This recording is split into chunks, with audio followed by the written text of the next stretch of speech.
పర్సనల్గా నాకు సీరియస్గా సాగే హర్రర్ మూవీస్ అంటే చాలా ఇష్టం. దానికి తోడు ఈ మధ్య కాలంలో ఈ జానర్లో పెద్దగా సినిమాలు ఏమి రాకపోవడంతో ఇదొక మూవీ వస్తుందని తెలిసి చాలా ఎక్సైట్ అయ్యి మంచి సౌండ్ ఉన్న థియేటర్కి వెళ్ళి మరీ ఈ మూవీని చూసా. బట్ తీరా ఈ మూవీని చూశాక నా ఎక్సైట్మెంట్ మొత్తం ఆవిరైపోయింది. అఫ్కోర్స్ ఇదేమీ బ్యాడ్ అటెంప్ట్ కాదు. జెన్యూన్ గానే ఒక సీరియస్ సూపర్ న్యాచురల్ హర్రర్ మూవీని తీయడానికి ట్రై చేశారు. అయితే అందుకు చేసిన ప్రయత్నాన్ని మెచ్చుకోగలం కానీ ప్రొడక్ట్ని మాత్రం మెచ్చుకోలేం. ఈ మూవీలో ఆది పినిశెట్టి ఒక పారానార్మల్ ఇన్వెస్టిగేటర్. హోలీ ఏంజల్స్ అనే కాలేజ్లో జరుగుతున్న వరుస ఆత్మహత్యల వలన ఆ కాలేజ్పై రకరకాల పుకార్లు షికార్లు కొడుతుంటాయి.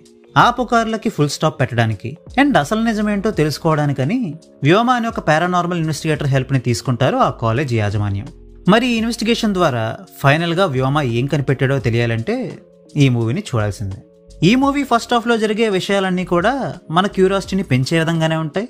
అనవసరమైన డిస్ట్రాక్షన్స్ ఏమీ పెట్టకుండా స్టోరీ మీదనే ఫోకస్ చేయడం వల్ల ఈవెందో కొన్ని విషయాలపై సరైన క్లారిఫికేషన్ దొరకనప్పటికీ నెక్స్ట్ టైం అవుతుందా అనే ఇంట్రెస్ట్ అయితే బిల్డప్ అవుతూ ఉంటుంది. సరైన మూమెంట్లో ఇంటర్మిషన్ రావడంతో సెకండ్ హాఫ్ ఎలా ఉంటుందో అన్న ఆసక్తి కూడా పెరుగుతుంది. బట్ ఈ మూవీ సెకండ్ హాఫ్ మాత్రం మన ఇంట్రెస్ట్ మొత్తాన్ని కొద్దిగా డైల్యూట్ చేయడమే కాక క్లారిటీ ఇవ్వాల్సిన విషయాలపై మరిన్ని చిక్కుముళ్ళు వేసి ఇక ఏదో ఒకటి చేసి ఈ మూవీని ఎండ్ చేసేయాలన్నట్టుగా అర్ధాంతరంగా ఏ క్లారిఫికేషన్ ఇవ్వకుండా ఈ మూవీని ఎండ్ చేసేశారు.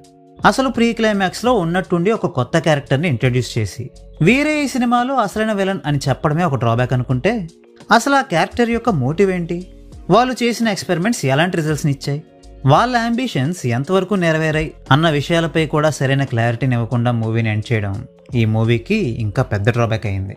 ఇక పెర్ఫార్మెన్స్ వైజ్ చూస్తే అందరూ బాగానే యాక్ట్ చేశారు.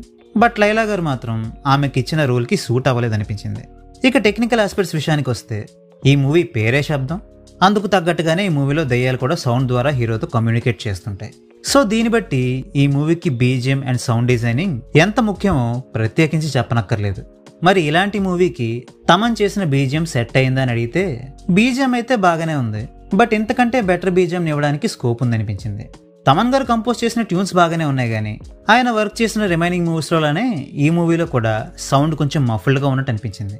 మేబీ బ్రహ్మయుగం మూవీకి క్రిస్టో జేవియర్ చేసినట్టు కానీ లేదా పిజ్జా అండ్ విల్లా మూవీస్కి సంతోష్ నారాయణ చేసినట్టుగా కానీ ఈ మూవీకి బీజిఎం చేసుంటే శబ్దం అన్న టైటిల్కి 100% జస్టిస్ జరుగుండేదేమో అని నా ఫీలింగ్.